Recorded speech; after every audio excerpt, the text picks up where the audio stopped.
पहली बार लगा कि पैसा सीधे गरीब के खाते में जा सकता है। पहली बार लगा कि उत्तर प्रदेश जैसे राज्य में पर्व और त्योहार शांतिपूर्ण तरीके से मनाए जा सकते हैं। पहली बार लगा उत्तर प्रदेश दंगा मुक्त राज्य बन सकता है। और पहली बार लगा है कि एक गरीब को भी फ्री में उत्तर प्रदेश के अंदर राशन प्राप्त हो सकता है। कोरोना कालखंड में 15 करोड़ लोगों को महीने में 2 बार राशन मिलना केंद्र शासन की ओर से भी और राज्य शासन की ओर से भी एक सपना था, क्योंकि यहां पर तो खाद्यान्न घोटाला हुआ करते थे। लेकिन आज प्रत्येक नागरिक को तकनीक का उपयोग करके, जिस तकनीक के लिए प्रधानमंत्री जी का बार बार जोर रहता था, आज उस गरीब को उस योजना का लाभ प्राप्त हुआ है। और हमने देखा है पूरे चुनाव में सचमुच जनता भले ही प्रतिक्रिया व्यक्त न करती हो, लेकिन वक्त आने पर उसका जवाब जरूर देती है। और इस चुनाव में भारतीय जनता पार्टी को तमाम दुष्प्रचार के बाद विपक्ष और जितने भी ऐसे लोग थे देश और दुनिया में जो भारत की सुरक्षा, भारत की संप्रभुता या फिर भारत के हित के संवर्धन में सदैव आड़े बनते हैं, वे सब किसी न किसी रूप में इस चुनाव को प्रभावित करने की दृष्टि से उत्तर प्रदेश में हस्तक्षेप करने की मुद्रा में थे। लेकिन आदरणीय प्रधानमंत्री जी के प्रति अटूट विश्वास, सबका साथ, सबका विकास, सबका विश्वास और सबका प्रयास का जो ये मूल मंत्र है, इस मूल मंत्र ने अपना असर दिखाया। और जनता जनार्दन ने कहा कि नहीं, हम अब वंशवाद की राजनीति में नहीं, हम अब जातिवाद और उन संकीर्ण राजनीतिक दायरों से ऊपर उठ करके राष्ट्रवाद, विकास और सुशासन के लिए अपना समर्थन देंगे। और जनता जनार्दन ने आपने देखा होगा गांव गांव में गरीब की झोपड़ी से लेकर के एक सामान्य इंसान, माताएं बहनें हो, बेटियां हो या युवा या अन्नदाता किसान, सबने भारतीय जनता पार्टी को मुक्त कंठ से, खुले हृदय से समर्थन दे करके सारे के सारे उन दुष्प्रचारों को दरकिनार करते हुए केवल और केवल एक विश्वास के साथ कि मोदी है तो मुमकिन है, और इस भाव के साथ जनता जनार्दन ने अपना समर्थन भारतीय जनता पार्टी और सहयोगी दल को दिया। और जिसका परिणाम है कि 2/3 से अधिक समर्थन लेकर के भारतीय जनता पार्टी एक बार फिर से अपने सहयोगी दल के साथ आज फिर से सरकार बनाने की ओर अग्रसर है। भाइयों बहनों, यह एक बड़ी जिम्मेदारी भी है। सत्ता प्राप्त करना एक प्रतिष्ठा का विषय नहीं, हम सब की परीक्षा के दौर से आगे बढ़ने के लिए भी हमें सतर्क रहने के लिए प्रेरित करता है। यह परीक्षा हम जनता जनार्दन की अदालत में कितने अपने आप को खरा उतार सकते हैं। योजनाओं का लाभ बेहतर समन्वय के माध्यम से और डबल इंजन की सरकार का जो प्रधानमंत्री जी का मंत्र था, उसको जनता ने खुले हृदय से अपना समर्थन किया है, खुले हृदय से उसको अंगीकार किया है। हर व्यक्ति इस बात को जानता है कि उत्तर प्रदेश जैसे राज्य में उन योजनाओं को हर एक तक पहुंचाना, तकनीक उसमें बहुत बड़ी भूमिका का निर्वहन किया। 80,000 राशन कोटी की दुकान में ई-पॉस मशीन का लग जाना, उन गरीबों तक राशन की सुविधा का लाभ प्राप्त हो जाना, जनधन अकाउंट में करोड़ों बैंक के खाते खुल जाना, भर्ती की प्रक्रिया पारदर्शी तरीके से आगे बढ़ जाना। और इन सभी को जब हम आगे लेकर चलते हैं तो स्वाभाविक रूप से हम सबके सामने प्रतिस्पर्धा पहले कुशासन से सुशासन के लिए था, अब सुशासन को और भी सुदृढ़ करने की दिशा में अगला हमारा कदम क्या होना चाहिए, स्वयं से हमारी प्रतिस्पर्धा प्रारंभ होगी। और उसके लिए तैयार होना, उसके लिए तैयार होना, उस सुशासन की स्थापना उसको और मजबूती के साथ आगे बढ़ाने के लिए आदरणीय प्रधानमंत्री जी ने जो एक संकल्प दिया है देश के सामने, जिस प्रकार का शासन देकर के देश की और दुनिया के अंदर आज लोकप्रियता की एक नई ऊंचाइयों को आदरणीय प्रधानमंत्री जी छू रहे हैं, अपनी कार्यों के माध्यम से, अपनी कर्मठता के माध्यम से, अपने देश की सुरक्षा, गरीब कल्याणकारी योजनाओं के माध्यम से भारत को दुनिया के महाशक्ति के रूप में स्थापित करने को लेकर के, और यही संकल्प देश के सबसे बड़े राज्य उत्तर प्रदेश की भी होनी चाहिए। उत्तर प्रदेश अगर विकास की नई ऊंचाइयों को प्राप्त करता है, यह देश के विकास में सहायक बनता है। आखिर देश की छठी आबादी यानी 1/6 आबादी उत्तर प्रदेश के अंदर निवास करती है, और 1/6 की आबादी उत्तर प्रदेश के अंदर निवास करने के बाद इस 6 करोड़ जनता के लिए, हमें याद है जब पहला बजट हमें प्रस्तुत करना था, मैं आदरणीय गृह मंत्री जी का मार्गदर्शन लेने के लिए गया था। उन्होंने कहा, योगी जी देखिए, यूपी जैसे राज्य का बजट 2 लाख करोड़ का हो, कैसे आप लोगों को सुविधाएं दे पाएंगे? लेकिन इसके लिए 2 कार्य करने पड़ेंगे। राज्य की आय को बढ़ाना पड़ेगा और खर्च के दायरे को भी बढ़ाना पड़ेगा, जिससे हर गरीब तक शासन की योजनाएं पहुंच सके। और हम लोगों ने 2 लाख करोड़ से बढ़ाकर के 6 लाख करोड़ तक उत्तर प्रदेश के बजट को आगे बढ़ाने का काम किया। उत्तर प्रदेश की प्रति व्यक्ति आय को दोगुना करने का कार्य पहले 5 वर्ष के इस कालखंड में, जबकि कोरोना जैसी वैश्विक महामारी हमारे सामने चुनौती के रूप में थी, उस पर भी हम लोगों ने करने का प्रयास किया। उत्तर प्रदेश की जीडीपी को बढ़ाया है,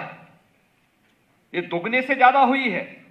लेकिन साथ साथ बहुत सारी चीजें हैं जिसको आगे बढ़ाने की आवश्यकता है। उत्तर प्रदेश के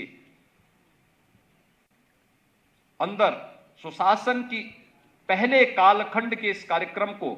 और मजबूती के साथ आगे बढ़ाने के लिए क्या कुछ होना है, लोक कल्याण संकल्प पत्र पार्टी ने चुनाव के ठीक पहले जारी किया है। और यही नहीं, युवाओं के लिए, अपनी माताओं बहनों के लिए, अन्नदाता किसानों के लिए,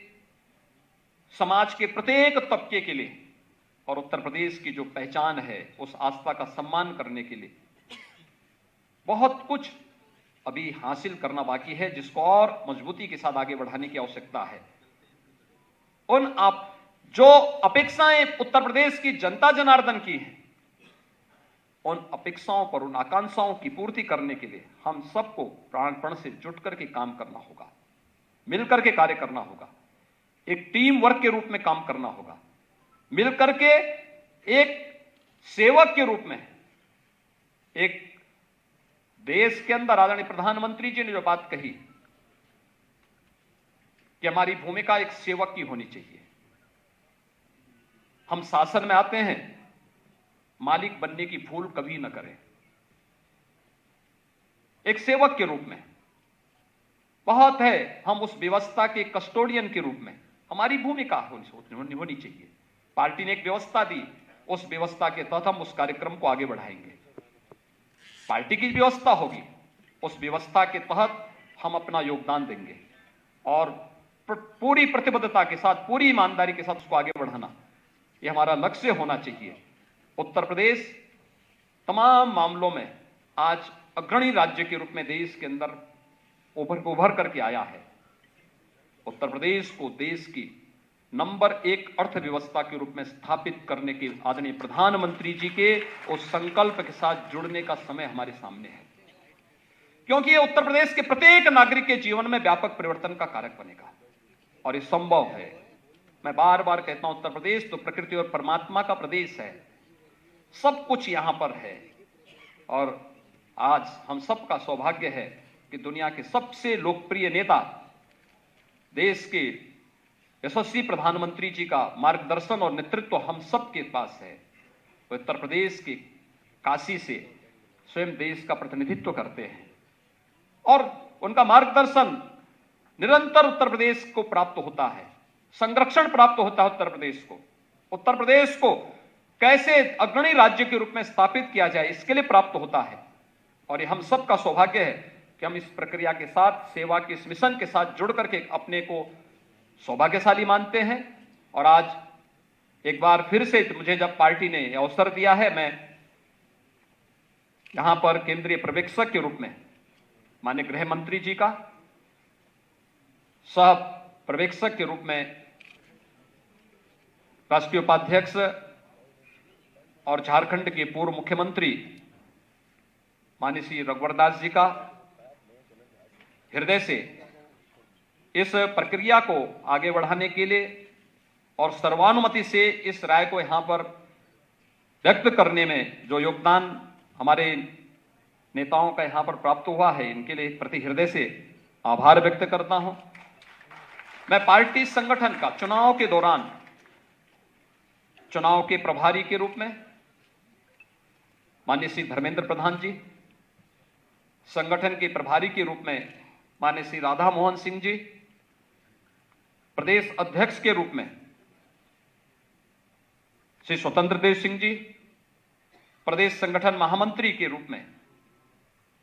प्रदेश के अंदर सभी कार्यकर्ताओं का संयोजन करके इस पूरी प्रक्रिया को एक टीम भाव के साथ आगे बढ़ाने में जो योगदान श्री सुनील बंसल जी ने और उनकी पूरी टीम ने दिया है, मैं इन सब का हृदय से अभिनंदन करता हूं। मेरे दोनों सहयोगी श्री केशव प्रसाद मौर्य जी, डॉक्टर दिनेश शर्मा जी, श्री सुरेश खन्ना जी और इस पूरी टीम ने,